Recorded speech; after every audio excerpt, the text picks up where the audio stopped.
bienvenue sur le podcast de référence pour devenir triathlète. Je suis Hermano, producteur de podcasts sportifs et triathlète depuis plus de 20 ans. Chaque semaine, nous vous proposons un thème et un invité. Aujourd'hui, commençons par découvrir ensemble la personne qui va nous accompagner pour quelques jours. Pour participer à nos podcasts, rejoignez notre groupe Facebook, c'est le meilleur moyen d'être tenu informé des invités de la semaine et d'échanger avec nous. Allez, c'est parti, on lance le thème de la semaine avec notre invité.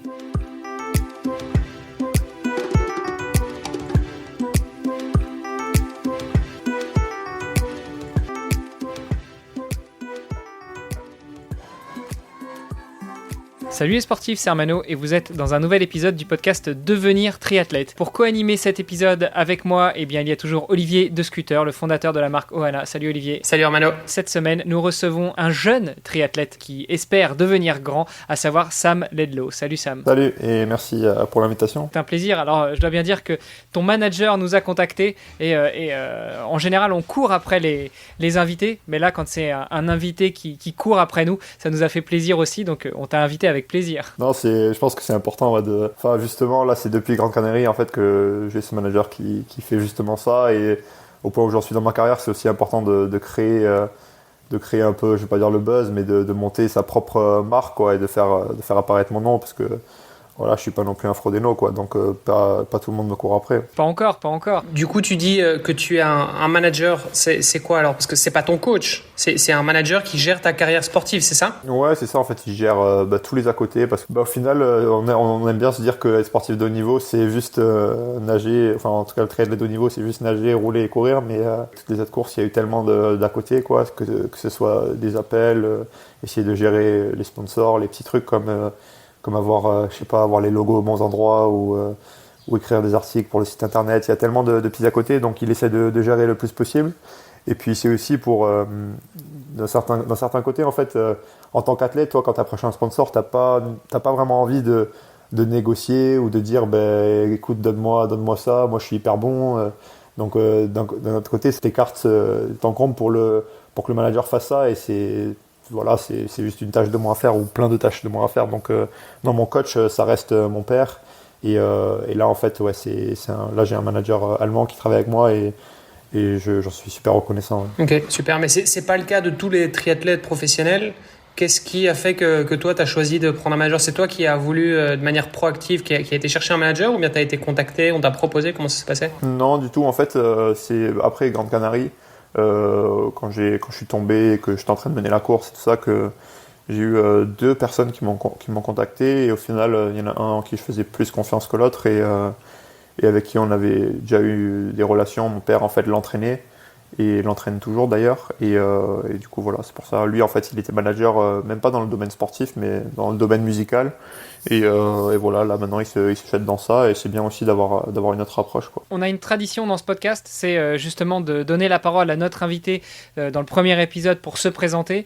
Donc là on a déjà discuté un petit peu, mais Sam, on veut tout savoir sur toi. Quel âge as-tu ? Qui es-tu ? Que fais-tu dans la vie ? Quelles études as-tu fait ? Comment est-ce que tu as découvert le triathlon ? Enfin voilà, je t'ai balancé plein de questions, on pourra les reprendre l'une après l'autre, mais déjà le micro est à toi, fais-toi plaisir. Ça marche. Donc là, c'est la partie où je dois parler pendant 10 minutes non-stop. C'est ça, exactement. Mais on peut te guider si tu veux, hein. Si on voit que tu digresses ou si tu n'as plus d'idées, on te recentrera. Non, donc comme tu l'as dit, je m'appelle Sam Ledlow. Je suis né en Angleterre de base. Mes deux parents en fait sont venus en France quand j'avais 3 ans. Forcément, ils m'ont embarqué aussi, hein, ils m'ont pas laissé là-bas, pour monter une structure de stage d'entraînement de triathlon. En fait, mon père était nageur de haut niveau. C'était au tout début du triathlon, en fait, il a arrêté la natation à haut niveau pour se lancer dans le triathlon.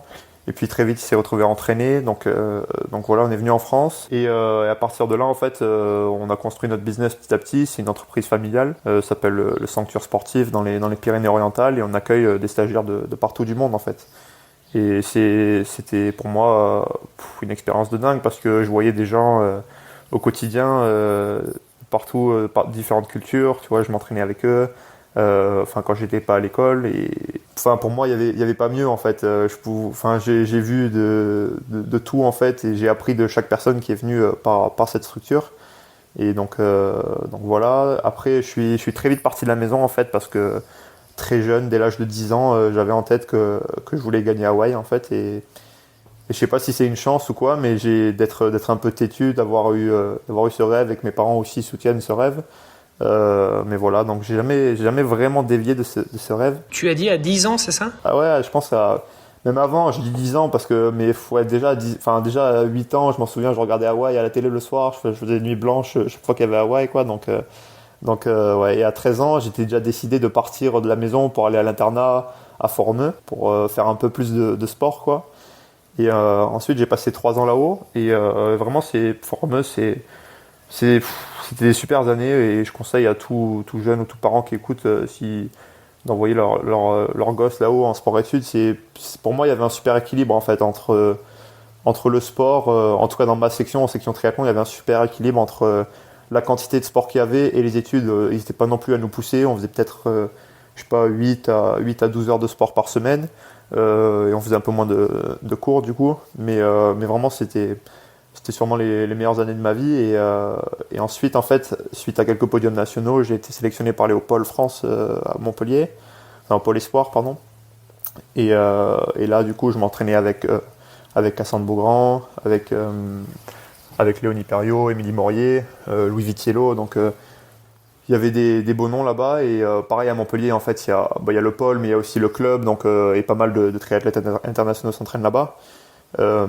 Et durant ces années, j'étais licencié au Poissy Triathlon.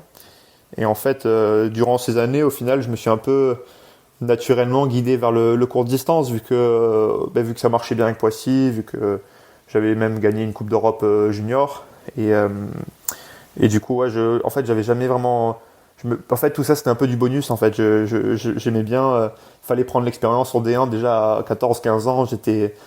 J'étais sur le ponton avec Gomez, enfin c'était une expérience de dingue quoi, donc fallait que je l'apprenne et j'ai beaucoup appris du circuit court distance et en fait j'en suis arrivé à un moment où je prenais plus aucun plaisir en fait sur cette distance et je m'en souviens en particulier, je crois que c'était au Grand Prix de Quiberon et j'étais sur la plage de départ et je me suis dit mais qu'est-ce que je fous là quoi, j'avais pas envie de faire la course et à partir du moment où t'as pas envie de faire la course, tu peux pas attendre de résultats quoi, donc c'est là où je me suis remis en question et au final en fait je sortais du bac, je sortais d'un très bon bac S, j'avais, je vais pas dire des facilités mais ça se passait très bien à l'école. Je me suis dit, enfin en France c'est très compliqué d'allier le sport de haut niveau et les études et je me suis dit soit si tu as envie de faire des études, fais un truc qui te plaît. J'avais pas forcément envie de faire STAPS, si je faisais des études je voulais aller dans l'aérodynamique, peut-être une école d'ingé ou quoi, mais c'était impossible si je voulais rester au pôle en fait.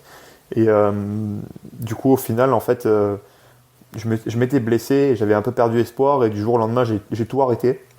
Je suis parti du pôle, je suis parti en fait j'ai essayé le STAPS pendant un mois et je crois que quand j'ai eu 17 en baseball et 13 en triathlon, je me suis dit c'est bon, je me casse. Et au final c'était une période que tout le monde a je pense dans leur vie où ils se cherchent un peu.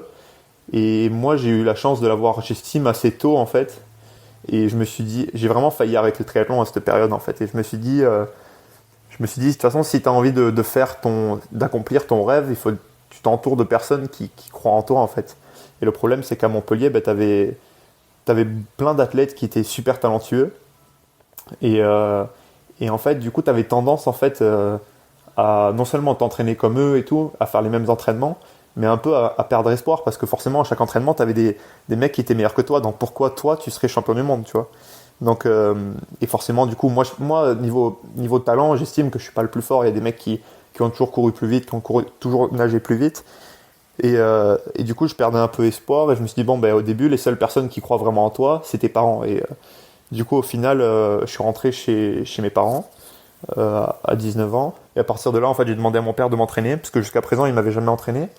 Et depuis en fait on construit notre projet ensemble et puis voilà j'estime que le chemin est encore plus beau avec mon père même en fait c'est en partie pour ça que je le fais, c'est vraiment un projet de famille, on est tous dans le triathlon et voilà on se voit tous à Hawaï quoi, en train de boire des burritos après avoir gagné quoi, donc c'est ça le but à long terme. Ouais, cool. Donc on a bien passé en revue justement toute ton histoire. Je pense qu'on a bien compris qu'en fait j'ai l'habitude de poser la question quel est ton premier souvenir de sport ou ton premier pas dans le triathlon. En fait toi t'es né dedans. Ouais, j'ai fait mon premier triathlon quand quand j'avais 4 ans. Et ça ressemble à quoi justement un baby triathlon? Parce qu'à 4 ans, tu sais à peine faire du vélo, non? Ouais, c'est ça.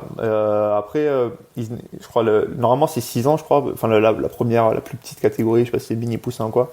Mais là, on avait fait le forcing. Ils avaient dit, ok, vous pouvez le faire, mais si ton père il t'accompagne en natation et tout, et du coup, ouais, mais il y avait pas les petits trous, ouais, ça c'est sûr. Hein, mais non, je me souviens juste que c'était un vélo à pédale ou c'était avec des draisiennes? Non, à 4 ans, j'avais un vélo de chrono, la roue pleine, tout ça. Hein. Mais non, je regarde. Bah écoute, pourquoi pas? Il y en a qui se lancent dans des délires comme ça. Si t'avais des parents qui étaient dans le triathlon, pourquoi pas te fabriquer un vélo de chrono? Ouais, une des bonnes choses avec mes parents, c'est qu'ils m'ont jamais forcé en fait à faire du triathlon, même si eux ils étaient dans ce milieu. Et petit, j'ai touché vraiment à tous les sports et c'est juste moi qui étais obsédé par Hawaï, quoi.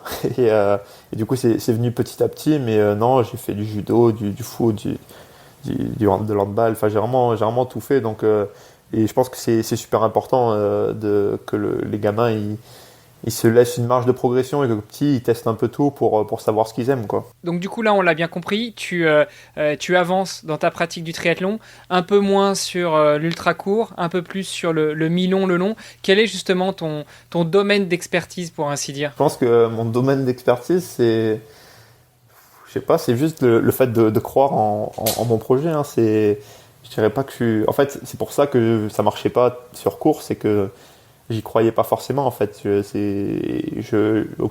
Souvent je nageais et je posais avec le vélo souvent dans le premier pack, mais j'y croyais pas en fait que je pouvais courir assez vite. Et peut-être que c'est vrai, ou peut-être que c'est simplement le fait que je n'y croyais pas justement. Alors que sur Ironman et vraiment que l'Ironman, j'ai toujours cru que je pouvais être le meilleur. Et à partir de là, ouais, c'est là où ça marche. Hein. J'ai pas vraiment envie de me spécialiser. Sur du half ou sur du court distance. Après, faire des courses pour l'entraînement ou même financièrement, ça devient intéressant. Mais vraiment, moi, à long terme, c'est la distance reine. Pour moi, c'est l'Ironman qui est mon objectif principal. Tu nous as pas dit quel était ton âge? J'ai 22 ans. 22 ans. L'âge de mon fils, quoi. Même pas. Mon fils est un tout petit peu plus âgé. Donc, moi, je tombe des nues devant autant de maturité. Ce que je vous propose, messieurs, c'est justement de continuer dans l'épisode de demain un petit peu plus sur ton histoire, sur ce que tu fais maintenant, sur cet objectif de l'Ironman d'Hawaï. Peut-être le plus tôt possible. En tout cas, c'est comme ça que ton manager le vend et je pense que c'est comme ça que tu te présentes. Tu nous as dit que tu rêves d'Hawaï depuis que tu as 10 ans. Donc, en route pour Hawaï, mais dans l'épisode de demain? C'est ça. Eh bien, à demain, messieurs. À demain. À demain. Vous avez apprécié nos échanges? Alors n'hésitez pas à aller sur Apple Podcast, laisser un commentaire, passer faire un petit tour sur les différents réseaux sociaux, taguer notre invité dont on remet toutes les coordonnées dans les notes de cet épisode et n'hésitez pas à venir faire un petit tour sur notre groupe Facebook, c'est le meilleur moyen d'interagir avec nous et d'en savoir un petit peu plus sur les actualités multisports du moment. Je vous donne rendez-vous demain pour un nouvel épisode. Salut les sportifs!